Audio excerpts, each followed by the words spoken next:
Bonjour à toutes et à tous. Donc aujourd'hui, je vais vous diffuser le cours sur le stage de première année. C'est un stage qui aura lieu du 1er au 19 mars 2021, qui durera donc 3 semaines, qui peut être étendu jusqu'au samedi selon l'entité dans laquelle vous êtes en stage. Et pour tous, ce sera un stage de découverte de la relation, soit de la relation commerciale si vous êtes en technique de commercialisation, ou la relation touristique si vous êtes en tech de tour. Ce cours va tout d'abord vous préciser un petit peu les obligations du stage, le fait qu'il soit conventionné, évalué, etc. Puis, on parlera plus particulièrement du dossier de candidature, à savoir le CV et la lettre de motivation. Vous savez que vous pouvez également me retrouver sur Zoom durant la séance de PPP stage qui a lieu dans votre emploi du temps. Le lien, je vous l'ai envoyé par mail et je vous l'ai également déposé sur Moodle, cours auquel vous pouvez vous inscrire grâce à une clé qui est stage TC1, tout attaché en majuscule, tiré du 8 20 21. Donc, vous pouvez vous inscrire à mon cours sur Moodle, le cours de PPP stage semestre 2, puisque le stage sera au semestre 2. Et la clé d'inscription, c'est stage TC1, tiré du 8 20 21. Donc, tout d'abord, en introduction, ce stage est un stage obligatoire. Qu'est-ce que ça signifie? Ça signifie que vous ne pouvez absolument pas faire l'impasse sur le stage, que vous êtes tenu de partir 3 semaines en entreprise durant les dates qui vous ont été indiquées. C'est un stage également qui est conventionné. Cela signifie que vous aurez à signer une convention, mais tout cela, c'est le responsable du stage qui va vous le préciser. Et c'est un stage également qui sera évalué. Alors en première année, il n'y a que un rapport de stage, il n'y a pas de soutenance, contrairement à l'année prochaine, vous aurez à la fois un rapport de stage et à la fois une soutenance qui sera constitutive de votre évaluation.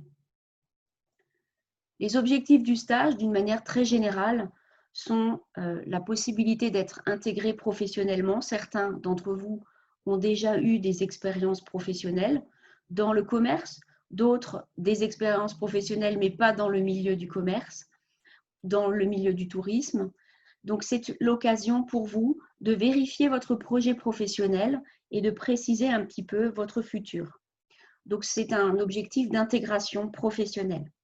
Le deuxième objectif, c'est d'analyser. Analyser une situation, analyser une entreprise, analyser un poste de travail, un métier. Il y a différents axes possibles pour cette analyse. Et puis, d'une manière générale, je l'ai déjà évoqué, l'objectif d'affiner, de préciser votre projet professionnel. Si vous souhaitez travailler dans la banque, c'est l'occasion, le stage de première année, de découvrir un petit peu de l'intérieur que sont les métiers de la banque. L'immobilier également, c'est une voie qui est souvent privilégiée par les étudiants de première année pour faire leur stage. Durant ce stage, vous allez développer plusieurs choses. Vous allez forcément développer vos connaissances, donc c'est ce qu'on appelle le savoir. Vous en avez eu durant les cours théoriques à l'IUT. Vous allez également développer votre savoir-faire, c'est-à-dire l'utilisation de ces connaissances sur le terrain et donc développer les compétences, le savoir-faire, mais également développer le savoir-être, c'est-à-dire le relationnel, la capacité à être à l'aise avec son interlocuteur, la capacité à prendre la parole, à répondre aux questions au téléphone, etc. Certains vont devoir vaincre une certaine timidité, mais c'est quelque chose toujours qui va vous permettre d'améliorer ces 3 principaux axes. Pour ce qui concerne le suivi, vous serez suivi en entreprise par 2 personnes, une personne interne à l'entreprise qui est votre maître de stage et une personne également à l'IUT qui est l'enseignant référent. C'est ce qu'on appelle le tuteur pédagogique ou également l'enseignant référent. Cet enseignant vous sera indiqué par Monsieur Vuxian qui est le responsable des stages et vous aurez la possibilité de contacter cet enseignant en cas de problème. Vous avez bien évidemment la possibilité de faire des stages à l'étranger, mais attention, aujourd'hui, l'ouverture à ces stages à l'étranger est un peu plus restreinte que par le passé, puisque la situation sanitaire évolue de jour en jour et certains pays pourrait éventuellement ne plus accueillir d'étudiants de pays francophones ou de certains pays suite à l'évolution de l'épidémie. Donc là, il faudra évaluer tout cela au moment où vous aurez trouvé ou choisi un stage. Alors, quelle est la définition que l'on peut donner à un stage? Tout d'abord, un stage n'est pas un métier, n'est pas un travail, n'est pas une période de contrat durée déterminée dans une entreprise. Ce n'est pas une période d'essai non plus. Le stage est une période temporaire. Cette période temporaire est délimitée donc par des dates qui sont imposées par un établissement universitaire à une entreprise et que vous ne pouvez modifier. Cette période temporaire vous permet d'être mis en situation en milieu professionnel. Donc ça, ce sont des éléments incontournables. Milieu professionnel, ce n'est pas faire un stage à domicile chez quelqu'un pour apprendre un petit peu à classer des fichiers. Il faut que ce stage soit évidemment en lien avec vos études. L'objectif du stage, et ce qui participe également à sa définition, c'est l'acquisition de compétences professionnelles. Donc, il faut que vous appreniez quelque chose lorsque vous serez en stage. Et pour cela, votre maître de stage, c'est-à-dire la personne qui va vous suivre en entreprise, est une personne qui devra vous guider, vous accompagner et vous former à de nouvelles compétences professionnelles, à un nouveau savoir professionnel. C'est également une période qui vous permettra de mettre en œuvre les acquis de votre formation. Donc, les cours que vous aurez eus jusqu'au mois de mars sont des cours que vous pouvez, je l'espère pour vous, exploiter, mettre à profit pour mieux comprendre éventuellement certaines stratégies d'entreprise, certaines démarches. Ce stage, je l'ai dit tout à l'heure, est indispensable pour obtenir votre DUT. Je l'ai dit également, il va favoriser l'insertion professionnelle par la mission ou par des missions qui vous seront confiées et qui devront être conformes au projet pédagogique. Le projet pédagogique, c'est le contenu, si vous voulez, de votre formation, les différents cours de votre formation. Donc voilà pour la définition. Donc tout ce qui ne rentre pas dans ces éléments de définition ne peut être considéré comme un stage.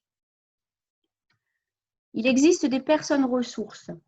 Les personnes ressources vers lesquelles vous pouvez vous tourner, des personnes qui vont également vous apporter plus ample information que celle que je vais pouvoir vous apporter aujourd'hui. Donc, c'est tout d'abord le responsable de stage.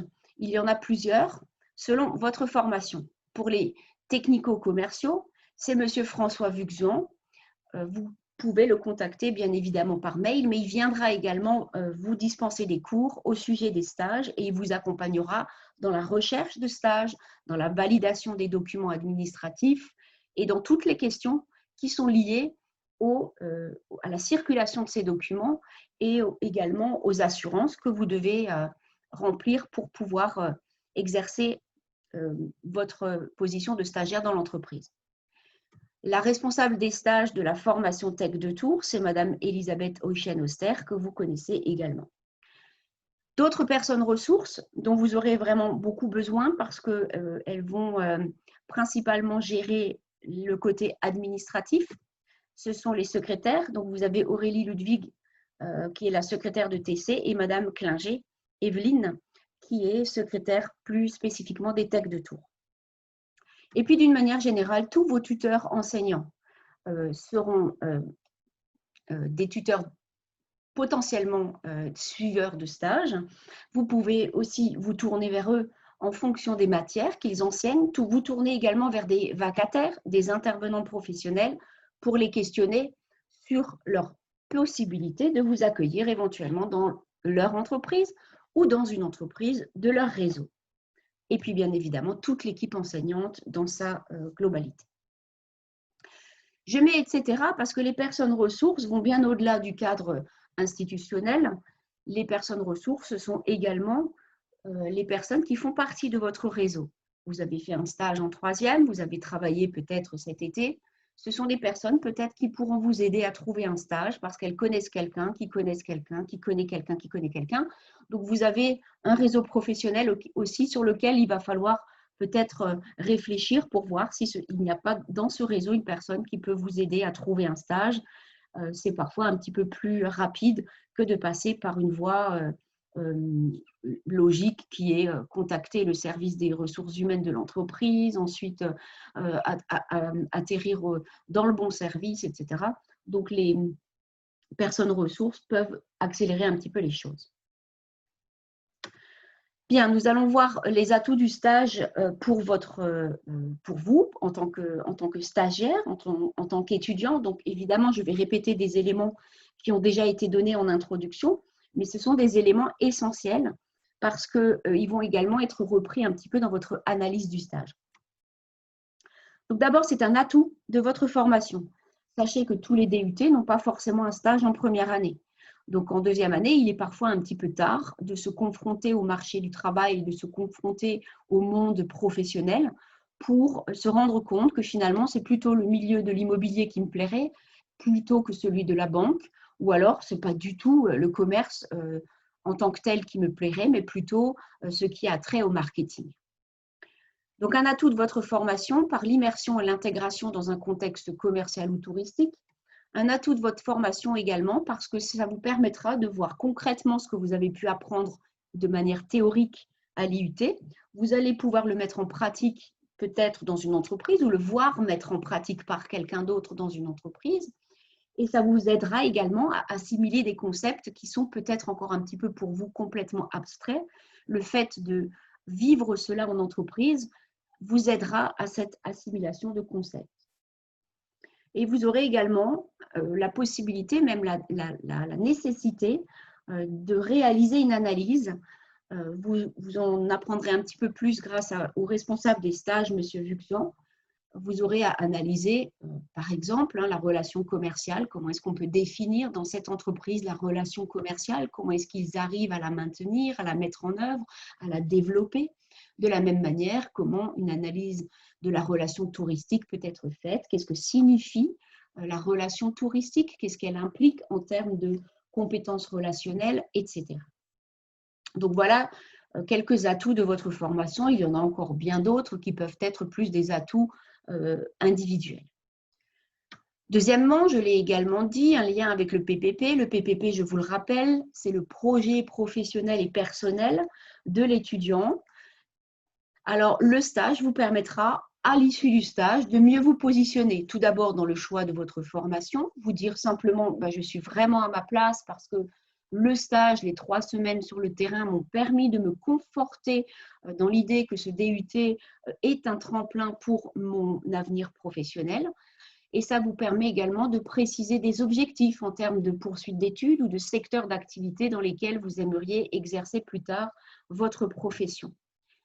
Tout ce positionnement va passer bien évidemment par l'acquisition de connaissances et va vous permettre aussi d'enrichir un CV puisque vous le savez, lorsque vous allez vous présenter cette fois-ci plus tard, dans 1 an, 2 ans, 3 ans, devant un employeur, le fait que vous ayez eu des expériences professionnelles, cela va toujours être un atout pour vous puisque vous pourrez motiver votre volonté de travailler dans l'immobilier, par exemple, en disant « j'ai fait un stage en première année TC, c'est un stage dans la banque qui ne m'a absolument pas plu parce que… Par contre, en deuxième année, je me suis orientée vers le secteur de l'immobilier et là, ça me plaît vraiment beaucoup. Et donc, vous avez ici un élément de motivation qui pourra tout simplement rassurer votre interlocuteur et puis confirmer le fait que vous êtes réellement intéressé pour entrer dans son entreprise à lui qui est du secteur de l'immobilier. Troisièmement, pour ce qui concerne le stage, il va falloir repérer vos intérêts. Alors, repérer ses intérêts, c'est se poser tout simplement la question, mais qu'est-ce qui m'intéresserait moi aujourd'hui et vers quel type d'entreprise j'aimerais aller avant de se dire, j'irai vers la solution de facilité, ce n'est pas forcément un stage qui m'intéresse, mais je connais quelqu'un qui pourra me faire trouver un stage rapidement. Ça, ce n'est pas forcément la meilleure des solutions. Donc, tout d'abord, il faut essayer de se poser la question, qui suis-je? Qui suis-je, ça signifie quoi? Ça signifie bien comprendre quelle est votre personnalité, quelles sont vos différentes aspirations, quelles sont vos qualités et vos défauts, vos goûts et vos activités qui vous permettent un petit peu de vous décrire. Cela sera également utile lors d'un entretien parce qu'en première année, on peut très bien être sollicité par l'entreprise que l'on a choisie pour un entretien. Donc, ça vous permettra également de mieux parler de vous, le fait de déjà préparer les réponses à cette question de savoir qui suis-je. Une fois qu'on a un peu circonscrit toutes ces qualités, défauts, goûts et activités pour pouvoir mieux se positionner sur le terrain professionnel, par exemple, je préfère travailler en collaboration avec plusieurs personnes parce que, d'ailleurs, la collaboration pour moi, c'est quelque chose qui est facile puisque j'ai telle et telle qualité. Mes défauts sont le manque d'organisation, mais par le stage et par l'organisation maintenant dans l'IUT et les études supérieures, j'apprends tous les jours à mieux m'organiser et je mets bien évidemment à profit toutes ces occasions-là pour parfaire ce petit défaut qui va encore se réduire. Deuxième question que l'on peut et on doit se poser, qui vous aidera également à mieux préparer votre lettre et votre éventuel entretien qui pourrait avoir lieu, c'est que sais-je faire? Donc là, on liste un petit peu toutes ces connaissances et ces compétences. Donc, qu'est-ce que j'ai appris durant ma scolarité, durant mon parcours scolaire en termes de matière qui pourraient être réutilisables durant le stage? Et puis, quelles sont les compétences que j'ai pu acquérir durant diverses activités d'été, les emplois d'été, les emplois saisonniers, mais également, n'oubliez pas, vos diverses implications dans des associations ou alors votre pratique d'un sport qui vont également vous permettre d'acquérir des connaissances, peut-être pas connaissances utilisables sur le terrain professionnel, mais surtout des compétences. Si vous encadrez par exemple une équipe de jeunes, si vous avez fait du babysitting, si vous avez été en colonie et que vous avez été animateur, cela vous permettra aussi de développer des aptitudes de collaboration, des aptitudes de gestion, de direction et puis pourquoi pas une certaine forme d'autorité et de respect qui sont des compétences qui peuvent être là utiles pour votre futur recruteur. Ensuite, la troisième question, c'est qu'est-ce que je veux? Quels sont véritablement mes intérêts, mes ambitions et mes souhaits? Ça rejoint la question de pourquoi est-ce que je suis à TC.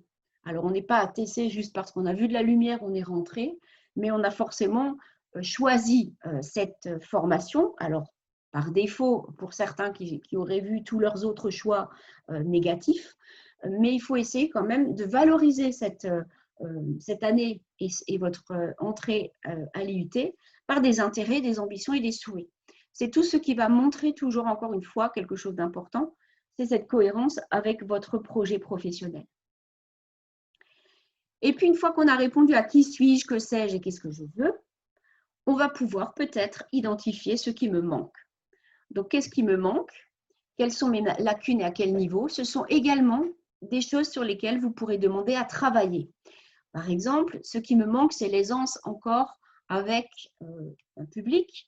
J'ai des difficultés à prendre la parole, j'ai des difficultés à répondre au téléphone ou j'ai des difficultés à traiter des objections. Ça, ce sont des choses qui vont s'apprendre progressivement, non seulement à l'IUT, mais également à travers les travaux de groupe que vous aurez à faire, notamment les projets tutorés, mais aussi et surtout à travers le stage qui va être très enrichissant également sur ce point-là. Donc voilà cette démarche-là qui est importante à faire parce que ce sont des éléments qui vous permettront d'enrichir votre lettre de motivation, qui vous permettront d'affiner un petit peu votre CV pour que justement votre CV et votre lettre de motivation soient vraiment personnels et ne ressemblent pas à celui de votre voisin. Ça, c'est très important de vous démarquer parce que je vous le disais en séminaire de rentrée, vous êtes tous uniques. Donc, voilà un petit peu pour la présentation des objectifs et des atouts du stage avec quelques questions à se poser en amont pour savoir un petit peu dans quelle direction faire votre recherche. Et maintenant, je parlerai plus précisément du stage de TC et de ce qu'il faut savoir pour comprendre vers quoi s'orienter. Donc, un stage, oui, mais quel stage? Donc, encore une fois, je ne peux faire l'impasse sur la nécessité de conjuguer présent et avenir. Le présent, c'est votre insertion dans un département d'IUT, technique de commercialisation ou tech de tour. Donc, le stage doit être de manière obligatoire en rapport avec votre formation. Vous ne pouvez pas décréter faire un stage dans un institut de beauté.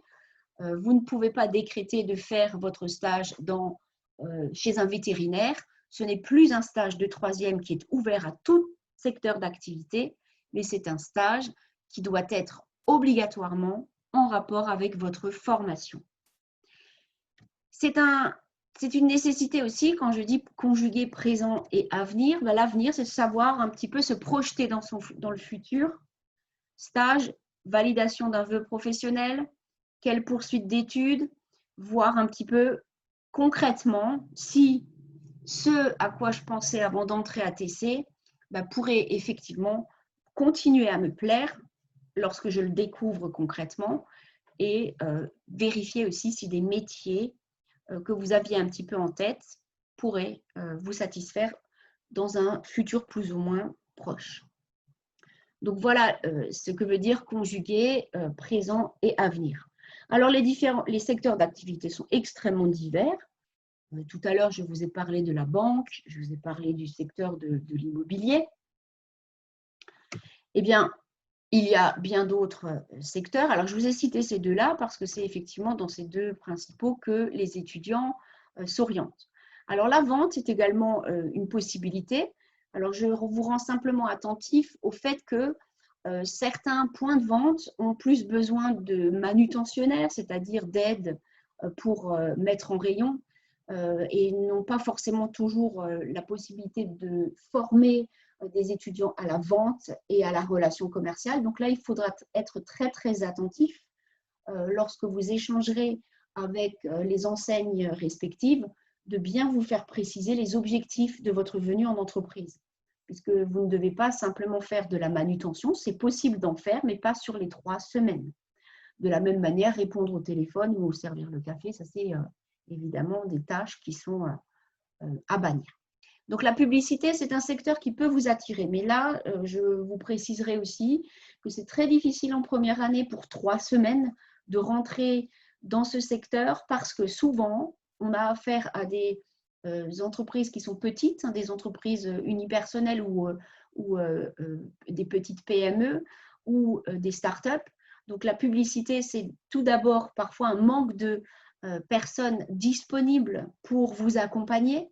Et puis, deuxième point important, c'est un manque de connaissances de votre part, puisque ces connaissances ne font que commencer à être dispensées dans votre formation. Donc, la publicité, je vous le recommanderais, mais il n'y a pas d'obligation, de choisir peut-être plutôt ce secteur d'activité en deuxième année qu'en première année. Donc, qu'est-ce qu'il y a encore comme possibilité? Le secteur de l'immobilier, secteur des assurances, la banque et bien évidemment, je n'oublie pas l'hôtellerie, le tourisme et les domaines culturels pour les Tech de Tours. Donc, vous voyez qu'il y a beaucoup de possibilités, de secteurs qui vous sont ouverts. Il faut réfléchir un petit peu celui qui vous plaît le plus et puis celui parmi ceux qui vous plaisent le plus, lesquels seraient abordables facilement parce que vous connaissez déjà quelqu'un qui vous permettrait d'y rentrer. Voilà pour les secteurs d'activité. Donc, il y a des structures d'accueil. Il y a différents types de structures d'accueil. Donc, une fois que vous avez identifié votre secteur d'activité, vous avez le choix, pour certains, de contacter plutôt de grandes entreprises. La difficulté des grandes entreprises, c'est parce qu'elles sont connues, eh bien, évidemment, elles sont fortement sollicitées par d'autres stagiaires que vous. Et vous n'êtes pas les seuls étudiants à chercher un stage sur ces périodes-là. C'est pourquoi je vous recommande de faire votre recherche le plus rapidement possible, parce qu'une fois que vous aurez votre stage, vous n'avez plus ce souci et cette préoccupation-là et vous pouvez vous concentrer donc sur d'autres choses. Donc, les grandes entreprises sont connues, donc elles sont fortement sollicitées. Autre inconvénient, c'est qu'il y a souvent un siège qui n'est pas celui de l'entreprise que vous sollicitez. Par exemple, je m'explique, vous avez envie de travailler dans l'agence bancaire de votre village ou de votre ville. Ce n'est pas forcément l'agence qui va prendre la décision de vous prendre comme stagiaire, mais c'est le siège qui n'est pas dans la même ville forcément. Et donc, le circuit de circulation du document et de la prise de décision est beaucoup plus long. Donc, il faudra aussi vous armer de patience et anticiper un petit peu ce timing pour être dans les délais, pour rendre les documents administratifs et obtenir donc la validation de votre convention. Mais il n'y a pas que les grandes entreprises, il y a également, à ne pas négliger, les petites et moyennes entreprises et les très petites entreprises. Alors, à ce sujet, nous avons eu l'année dernière, j'étais encore responsable des stages, donc je peux vous en parler en connaissance de cause. Nous avons eu l'année dernière des étudiants qui ont été sollicités par des personnes qui s'étaient mises à leur compte et qui avaient leur bureau à domicile et qui souhaitaient que leurs stagiaires travaillent dans leur maison individuelle ou dans leur appartement. Moi, j'ai toujours, personnellement, j'ai toujours refusé ce type de stage parce qu'il ne correspond pas aux objectifs de découverte d'un milieu professionnel. Donc là, vous aurez des échanges peut-être avec le nouveau responsable des stages, M. Vuxian, à voir quelle est sa position. Mais je vous recommande quand même, d'une manière un petit peu plus personnelle, d'aller vers des structures qui vous permettront réellement de découvrir un milieu professionnel avec une entreprise qui a des locaux, avec une entreprise qui a un organigramme, qui a une structure, qui a différents types de services, pour que vous puissiez aussi tourner dans les différents services et apprendre encore plus que simplement la relation commerciale. Où est-ce que vous pouvez chercher un stage? Donc, il nous parvient des offres. Il y a des offres qui nous parviennent à l'IUT. Ça, ce sera M. Vuxian qui vous les transmettra. Alors, moi, je les transmettais par mail et je les déposais également sur Moodle, à voir comment lui, cette année, souhaite fonctionner. Vous pouvez également activer votre réseau personnel, la famille, les amis, le voisinage, etc., etc. Contactez vos anciens tuteurs de stage, vos anciens responsables des emplois saisonniers que vous avez pu faire. Et puis, il y a l'ensemble de l'équipe pédagogique, je vous le disais aussi, les enseignants, les vacataires. Donc, les vacataires, c'est ceux qui représentent une entreprise et qui font cours à l'IUT.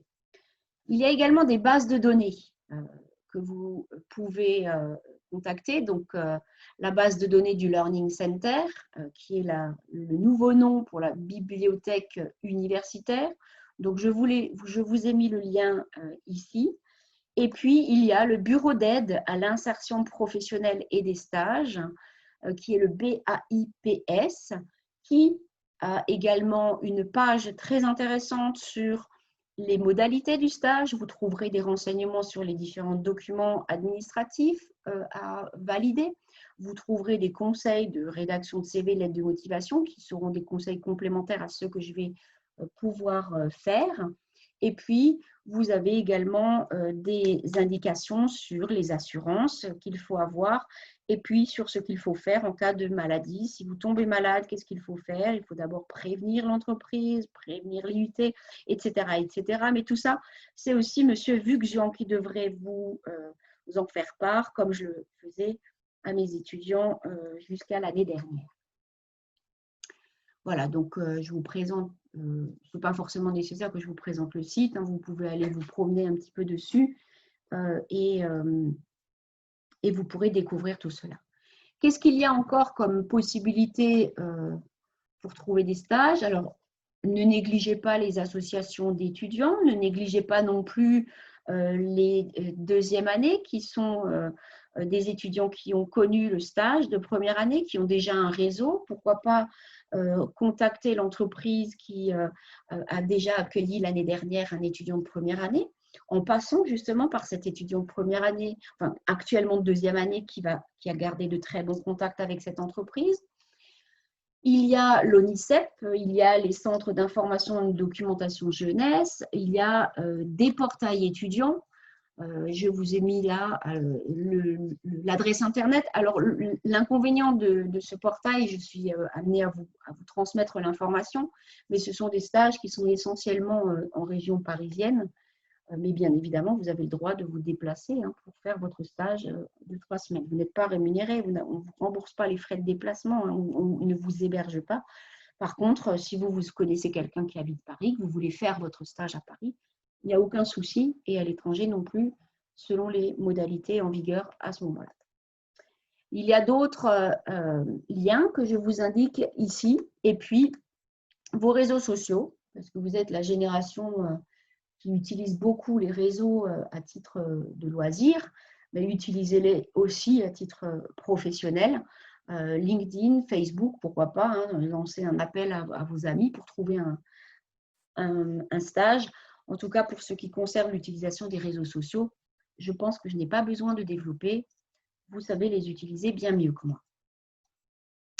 Donc voilà, j'en ai fini avec la première partie du cours qui nécessitera donc une compréhension de votre part des objectifs du stage, parce qu'une fois qu'on a bien compris quels sont les objectifs de stage, on va pouvoir s'orienter vers une bonne entreprise, une entreprise qui vous apportera beaucoup. Et puis, on va pouvoir également passer à l'autre partie de cette présentation qui est le dossier de candidature. Et donc, je vais ouvrir et créer un deuxième enregistrement consacré exclusivement à cet aspect.